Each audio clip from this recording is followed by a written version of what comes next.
Welcome to టీజీ5 roundup. ముందుగా headlines చూద్దాం. తెలంగాణ భవన్లో బీఆర్ఎస్ మీడియా సమావేశం. కాంగ్రెస్ పనితీరుపై ఘాటు విమర్శల వెల్లువ. మున్సిపల్ ఫలితాలపై బీఆర్ఎస్ సమీక్ష.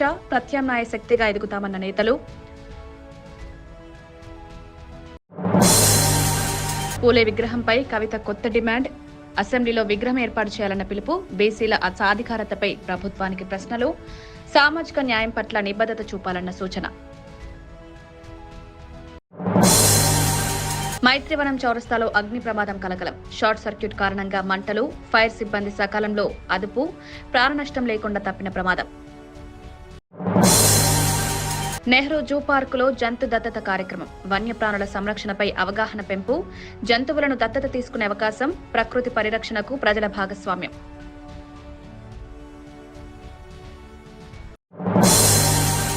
ఇక వివరాల్లోకి వెళ్తే, ఇండియా ఏఐ సమ్మిట్ 2026 సందర్భంగా కాంగ్రెస్ పార్టీపై ద్వంద్వ వైఖరి ఆరోపణలు రాజకీయ వర్గాల్లో చర్చనీయాంశమయ్యాయి.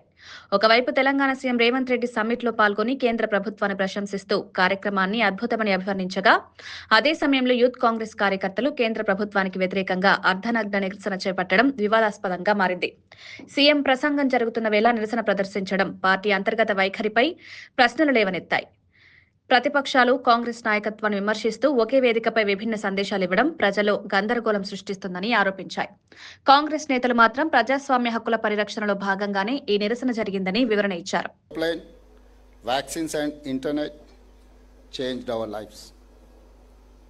In the past, inventions added to human physical strength. After Industrial Revolution, our bodies never matched machines. We cannot fly like a plane, swim like a ship, or run at the speed of motorcycle or car. Today, we are witnessing the rise of our greatest invention, that is AI. Artificial intelligence has made a GPU chip more intelligent than humans. It can write poetry and reports, make films and presentations, and it knows almost everything. These days, people say on social media that humans are not the most intelligent anymore. AI is more intelligent. AI also has agency, power to decide. An aeroplane can fly only if we tell it. A car will move or stop only if we tell it. AI can order to itself. Combine AI and robotics, machines have both physical and mental capabilities. In this context, it is important when we set an agenda for the future, and AI ఎన్నికల సమయంలో ఇచ్చిన హామీలను కాంగ్రెస్ ప్రభుత్వం పూర్తిగా అమలు చేయలేదని ప్రతిపక్షాలు మండిపడుతున్నాయి. 100 రోజుల్లో 6 గ్యారంటీలు అమలు చేస్తామని చెప్పి ఇప్పటికీ 800 రోజులు గడిచినా స్పష్టమైన పురోగతి కనిపించలేదని విమర్శించారు. రైతులు, విద్యార్థులు, మహిళలు సహా పలు వర్గాలు నిరాశకు గురయ్యారని ఆరోపిస్తున్నారు. కనీసం వచ్చే బడ్జెట్లోనైనా హామీల అమలుకు తగిన నిధులు కేటాయించాలని డిమాండ్ చేస్తున్నారు. ప్రజలకిచ్చిన మాట నిలబెట్టుకోవాలని ప్రతిపక్షాలు హెచ్చరిస్తున్నాయి. రోజులు పూర్తయినా ఇప్పటికీ 6 గ్యారెంటీలు అమలవుతున్నటువంటి దాఖలాలు లేవు. ముఖ్యంగా ఆనాడు ఎస్సీ డిక్లరేషన్, ఎస్సీలకు 18% రిజర్వేషన్ ఇస్తామని, ఎస్సీ సప్లాన్ ను అమలు చేస్తామని, చదువుకున్న పిల్లలకు 10th పాస్ అయితే 10,000, ఇంటర్ పాస్ అయితే 25,000, డిగ్రీ పాస్ అయితే 50,000, పీజీ చదివితే ₹1,00,000 ఇస్తామన్నారు. ఈ రోజు వరకు ఒక్క పిల్లవాడికి కూడా ₹1 ఇచ్చిన పాపాన పోలేదు. కేసీఆర్ గారు ఇస్తున్న ఫీజు రియంబర్స్మెంట్ డబ్బులు కూడా ఈ రోజు ఎస్సీలకు వస్తున్న పరిస్థితి లేదు. బీసీ సప్లాన్ అని సిద్దిరామయ్యను తోలుకొచ్చారు. సిద్దిరామయ్య గారు ఆ రోజు బీసీ సప్లాన్ ఇనాగ్రేషన్ చేస్తూ బీసీలకు 42% రిజర్వేషన్ ఇస్తాం, సంవత్సరానికి 20,000 కోట్ల బడ్జెట్ ఇస్తాం, సప్లాన్ అమలు చేస్తామని చెప్పి బీసీలను మొండి చేయి చూపింది కాంగ్రెస్ పార్టీ. రైతుల కోసం రైతు డిక్లరేషన్ అని రాహుల్ గాంధీ వరంగల్ కు వచ్చి, రాహుల్ గాంధీ గారు ఏడాదికి 15,000 రైతు బంధు ఇస్తామని, పంటల బీమా ఇస్తామని, అన్ని పంటలకు బోనస్ ఇస్తామని మాయ మాటలు చెప్పిండ్రు. ఇవాళ రైతుల్ని మోసం చేసిండ్రు. రైతులకు మోసం, బీసీలకు మోసం, ఎస్సీలకు మోసం, ఎస్టీలకు మోసం, యువతకు మోసం, అన్ని వర్గాలను మోసం చేసిండ్రు. ముఖ్యంగా నేను రాష్ట్ర ఉప ముఖ్యమంత్రి బట్టి విక్రమార్క గారిని డిమాండ్ చేస్తా ఉన్నా, ఎల్లుండి పెట్టే బడ్జెట్ సమావేశాల్లో ఈసారైనా 4,000 రూపాయల పెన్షన్ ప్రవేశపెట్టాలని డిమాండ్ చేస్తా ఉన్నా. తెలంగాణ భవన్లో బీఆర్ఎస్ నాయకులు నిర్వహించిన మీడియా సమావేశంలో రాష్ట్ర రాజకీయ పరిణామాలపై పలు అంశాలు ప్రస్తావించారు. కాంగ్రెస్ ప్రభుత్వ పనితీరును విమర్శిస్తూ హామీల అమలులో వైఫల్యాన్ని ఎత్తిచూపారు. మున్సిపల్ ఎన్నికల ఫలితాలు, పార్టీ భవిష్యత్ కార్యాచరణపై కూడా నాయకులు మాట్లాడారు. రాష్ట్రంలో ప్రత్యామ్నాయ రాజకీయ శక్తిగా బీఆర్ఎస్ నిలుస్తుందని పేర్కొన్నారు. సమావేశం ప్రత్యక్ష ప్రసారంగా నిర్వహించబడింది. సిగ్గు, సభ్యత, సంస్కారం, ఆత్మవిమర్శ, 100 మున్సిపాలిటీలలో డిపాజిట్ కూడా రాలేదని చెప్పింది. నీకు సోయి ఉంటే, నీకు వయసు వచ్చింది కానీ సోయి లేదు కడియం శ్రీహరి. ఎందుకు సోయి లేదంటే నువ్వు చదువుకున్నావు కానీ చదువురాని సన్యాసివి నువ్వు. ఎందుకు ఈ మాట అంటున్నామంటే, గన్పూర్ మున్సిపాలిటీలోనే కాంగ్రెస్కు బీఆర్ఎస్కు 7% గ్యాప్ ఉంది. గన్పూర్ మున్సిపాలిటీలో ఎన్ని మేము గెలిచినాం, మాకెంత ఓటింగ్ పడ్డది. నువ్వేమో 100 మున్సిపాలిటీలలో డిపాజిట్లు రాలే అంటాను. సిగ్గుందా నీకేమన్నా? చదువుకున్నావు నువ్వు సన్యాసివా? నీకు జ్ఞానం ఉంటే ఎలక్షన్ కమిషన్ దగ్గర రికార్డు తీసుకో. నువ్వు స్థానిక ఎమ్మెల్యేవు, నీ కాన్స్టిట్యున్సీలోనే హెడ్ క్వార్టర్లోనే మున్సిపాలిటీలోనే మాకు 7% గ్యాప్ ఉన్నది, ఒక 2 గ్రామాలు తప్ప. అది నీ శాతగానితనానికి లెఫ్ట్ వాళ్ళతోటి నువ్వు పొత్తు పెట్టుకుంటే అక్కడ కూడా శాతం పెరిగింది, లేకుంటే అక్కడ కూడా నీ శాతం పెరగకపోవు. నీ శాతగానితనానికి అక్కడ పెరిగింది. నువ్వు సింగిల్గా కొట్లాడిన దగ్గర బీఆర్ఎస్కు కాంగ్రెస్కు 7% గ్యాప్ ఉన్నది. ఏ ముఖం పెట్టుకొని అంటున్నావు బీఆర్ఎస్కు మున్సిపాలిటీలలో డిపాజిట్లు రాలే అని? నీకుందా నీతి? నీకుందా అవగాహన? నీకుందా రాజకీయ పరిపక్వత? సిగ్గు లేకుండా అంత వయసు పెట్టుకొని ఇజ్జత్ మానం లేకుండా మాట్లాడుతాను కడియం శ్రీహరి. నీకు ఇజ్జత్ ఉంటే, సిగ్గుంటే బీఆర్ఎస్ బీఫామ్ మీద నువ్వు శాసనసభ్యుని అయినావు. మొన్న స్పీకర్ అడిగినప్పుడు కూడా నేను బీఆర్ఎస్ పార్టీలోనే ఉన్నా అని చెప్పినావు. మరి బీఆర్ఎస్ పార్టీలో ఉండి బీఆర్ఎస్ బీఫామ్ మీద గెలిచి నువ్వు ఏ విధంగా కేసీఆర్ గారి మీద మాట్లాడుతున్నావు? ఏ విధంగా ఈ విధంగా అబద్ధాలు ఆడుతున్నావు? సిగ్గు లేని వాళ్ళు ఎవరు? రాజకీయ అవగాహన లేని వాళ్ళు ఎవరు? పరిపక్వత లేని వాళ్ళు ఎవరు? గాంధీ భవన్లో టీపీసీసీ ప్రధాన కార్యదర్శి గజ్జల కాంతం మీడియాతో మాట్లాడారు. కాంగ్రెస్ ప్రభుత్వం చేపట్టిన అభివృద్ధి కార్యక్రమాలను వివరించారు.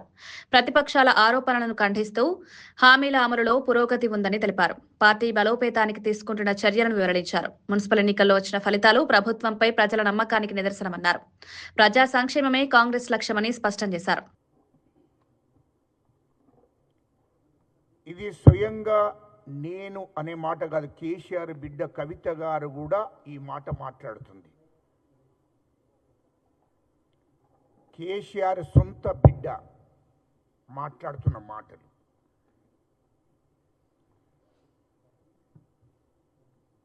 ఇక ఈ రాష్ట్రంలో అతి త్వరలో బీఆర్ఎస్ గురించి మాట్లాడుకునేటువంటి పరిస్థితి లేకుండా పోతుంది.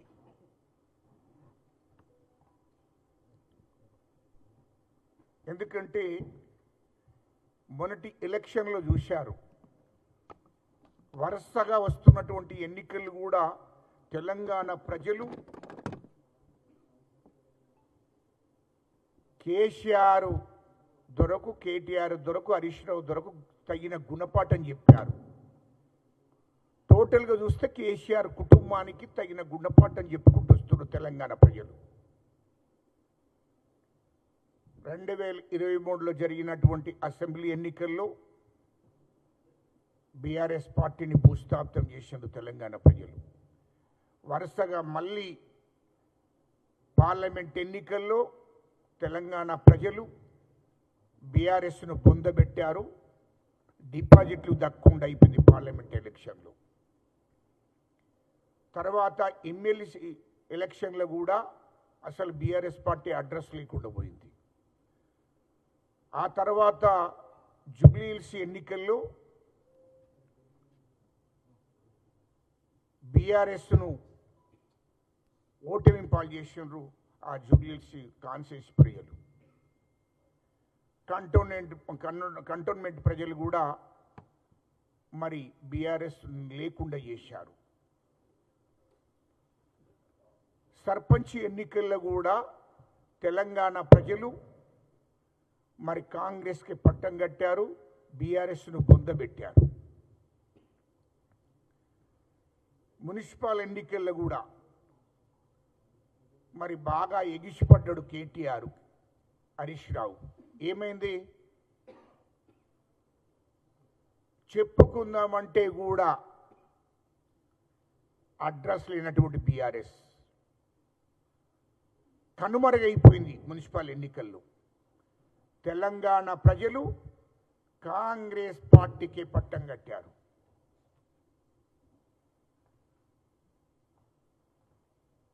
కాంగ్రెస్ పార్టీ మీద నమ్మకంతోని, రాహుల్ గాంధీ గారి మీద నమ్మకంతోని, ఇటు రాష్ట్ర ముఖ్యమంత్రి మా రేవంత్ రెడ్డి గారి మీద నమ్మకంతోని, మా పిసిసి అధ్యక్షుడి మీద నమ్మకంతోని తెలంగాణ ప్రజలు మళ్ళీ మున్సిపల్ ఎన్నికల్లో కూడా కాంగ్రెస్ పార్టీని గెలిపించారు. రాష్ట్ర వ్యాప్తంగా ఎక్కడ చూసినా కాంగ్రెస్ పార్టీ అనే విధంగా తెలంగాణ ప్రజలు ఓట్లేశారు. మళ్ళీ సిగ్గు లేకుండా హరీష్ రావును ఆర్ఎస్ ప్రవీణ్ కుమార్ నిన్న మాట్లాడుతున్నారు. కనీసం సిగ్గన్న ఉండాలిరా భయ్ మీకు. ఏ ముఖం పెట్టుకొని మాట్లాడుతున్నారు? ఇంకా హరీష్ రావు మాట్లాడుతున్నారు ఇది రేవంత్ రెడ్డి గారి రాజ్యం అని మాట్లాడుతున్నాడు. రాజ్యాంగాన్ని పక్కకు పెట్టి రేవంత్ రెడ్డి గారి రాజ్యాన్ని నడిపిస్తున్నాడని చెప్తున్నాడు. ఎట్లా సిగ్గు లేకుండా మాట్లాడుతున్నావు హరీష్ రావు? నాకు అర్థం కాదు. మీరు రాజ్యాంగం గురించి మాట్లాడే అర్హత మీకుందా? రాజ్యాంగం గురించి మీరు చెప్తున్నారా? 2014 నుంచి 2023 దాకా అసలు రాజ్యాంగం గురించే మాట్లాడినటువంటి వాళ్ళు, అసలు రాజ్యాంగాన్నే పట్టించుకోనటువంటి మీరు, చట్టాల గురించి పక్కకు పెట్టిన మీరు మళ్ళీ కొత్తగా రాజ్యాంగం గురించి మీరు మాట్లాడుతున్నారు హరీష్ రావు. ఎందుకంటే ప్రజలు చూస్తున్నారు, తెలంగాణ ప్రజలు చూస్తున్నారు. హరీష్ రావు ఏ కొద్ది కూడా మీకు సిగ్గుంటే ఇంకొకసారి రాజ్యాంగం గురించి మాట్లాడకు. ఇయాలో తెలంగాణ ప్రజలు నిర్ణయించుకుంటున్నారు ఎవరు మాకొస్తే బాగుంటుంది. 10 ఏళ్ళు రాచరిక పరిపాలన జరిగింది తెలంగాణలో, రజాకారుల పరిపాలన జరిగింది తెలంగాణలో. అది తెలంగాణ ప్రజలకు అందరికి కూడా తెలుసు. భారత రాజ్యాంగానికి అనుగుణంగా నిర్ణయాలు 10 ఏళ్ళు తీసుకోలే మీరు. చట్టాలను కూడా మీరు అవమానపరిచారు. ఇది వాస్తవం. అవిటి గురించి మీకు మాట్లాడే అర్హత ఎక్కడిది అంటున్నా నేను. తెలంగాణ జాగృతి అధ్యక్షురాలు కవిత బీసీల పట్ల కాంగ్రెస్ ప్రభుత్వానికి చిత్తశుద్ది లేదని ఆరోపించారు. హైదరాబాద్ ఐమాక్స్ ఎదుట నిర్మాణంలో ఉన్న మహాత్మా జ్యోతిరావు పూలే విగ్రహ పనులను పరిశీలించిన ఆమె అసెంబ్లీ ప్రాంగణంలో కూడా పూలే విగ్రహం ఏర్పాటు చేయాలని డిమాండ్ చేశారు.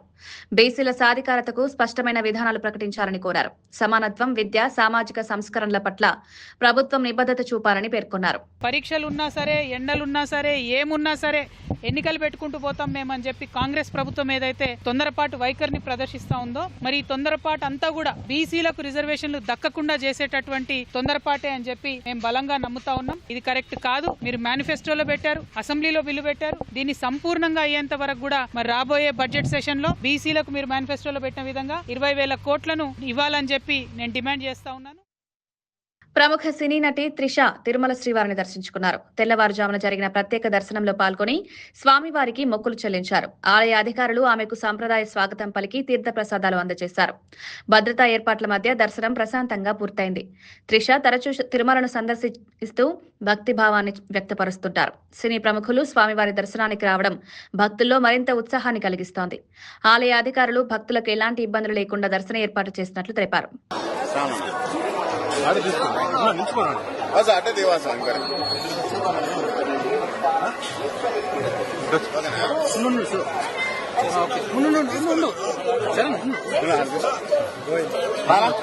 మేడం వచ్చేసాను సరే లోగా ఎక్కుతున్నా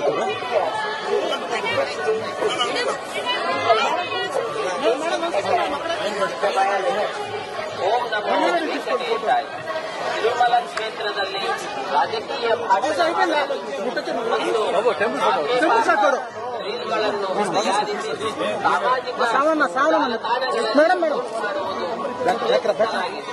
ಉಲ್ಲಂಘಿಸಿದವರಿಗೆ ಕಾನೂನು ಕ್ರಮ ಕೈಗೊಳ್ಳಲಾಗುತ್ತದೆ. ఓకే మేడం వచ్చేస్తాను. और आपत्तिजनक रील बनाकर सोशल मीडिया पर पोस्ट करना वर्जित है. उल्लंघन करने वालों के विरुद्ध कानूनी कार्रवाई की जाएगी. ओम नमो वेंकटेशाय. అందరూ విజ్ఞప్తి, తిరుమల క్షేత్రం నందు రాజకీయ ప్రసంగాలు చేయడం మరియు సామాజిక మాధ్యమాల్లో పోస్ట్ చేయడం తీసుకోండి. విక్రమించిన ఎడల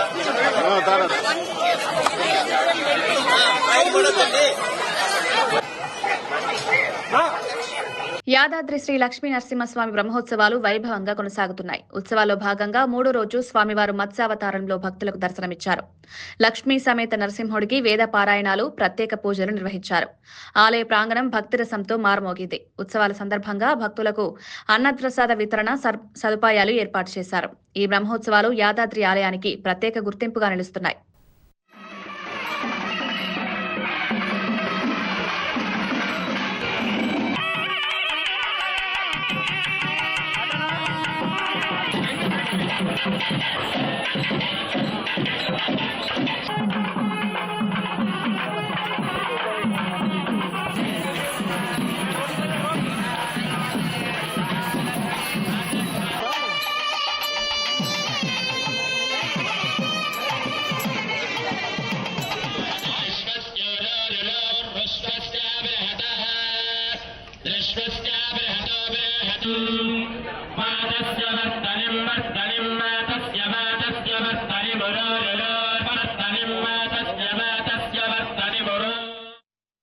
హైదరాబాద్ నెహ్రూ జువలాజికల్ పార్క్ ప్రత్యేక జంతు దత్తత కార్యక్రమాన్ని నిర్వహిస్తోంది. వన్యప్రాణుల సంరక్షణపై ప్రజల్లో అవగాహన పెంచడమే దీని లక్ష్యం.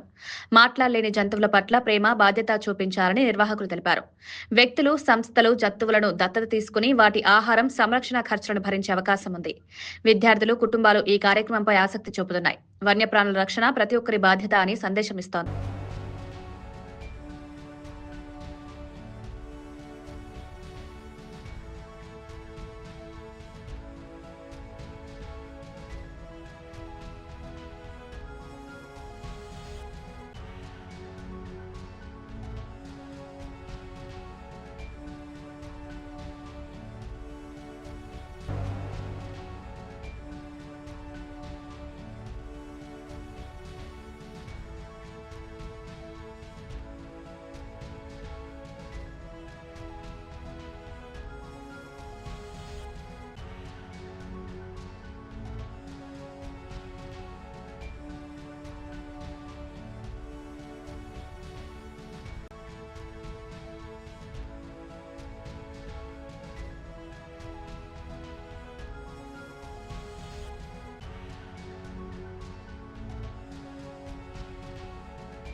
జూబ్లీహిల్స్లోని టీటీడీ వెంకటేశ్వర స్వామి ఆలయంలో బ్రహ్మోత్సవాలు అంగరంగ వైభవంగా కొనసాగుతున్నాయి.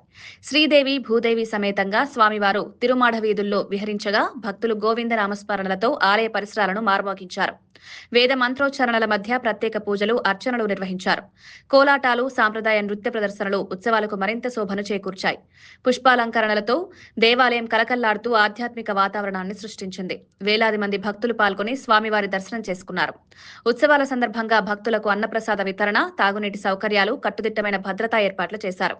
బ్రహ్మోత్సవాలు నగర భక్తులకు ఆధ్యాత్మిక ఆనందాన్ని పంచుతూ భక్తి పరవశాన్ని నింపుతున్నాయి.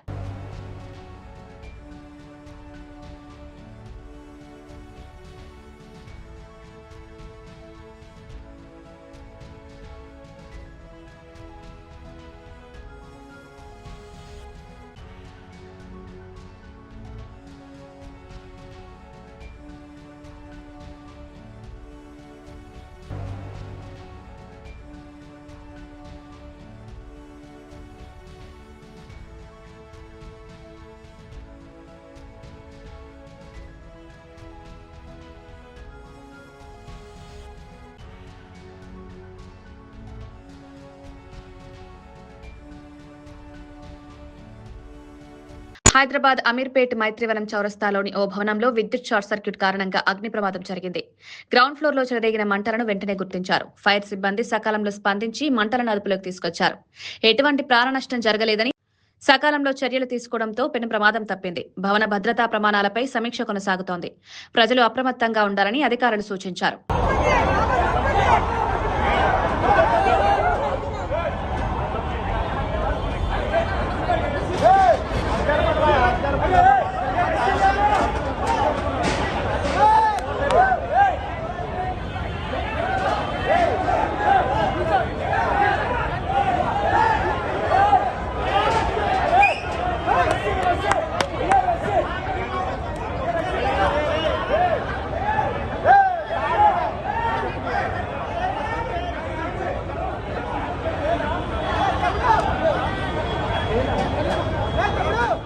మరోసారి హెడ్లైన్స్ చూద్దాం.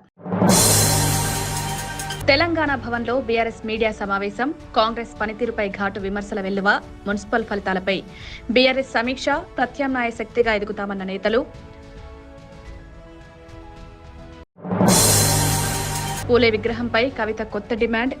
అసెంబ్లీలో విగ్రహం ఏర్పాటు చేయాలన్న పిలుపు. బీసీల సాధికారతపై ప్రభుత్వానికి ప్రశ్నలు. సామాజిక న్యాయం పట్ల నిబద్ధత చూపాలన్న సూచన. మైత్రివనం చౌరస్తాలో అగ్ని ప్రమాదం కలకలం. షార్ట్ సర్క్యూట్ కారణంగా మంటలు. ఫైర్ సిబ్బంది సకాలంలో అదుపు. ప్రాణనష్టం లేకుండా తప్పిన ప్రమాదం. నెహ్రూ జూ పార్కులో జంతు దత్తత కార్యక్రమం. వన్యప్రాణుల సంరక్షణపై అవగాహన పెంపు.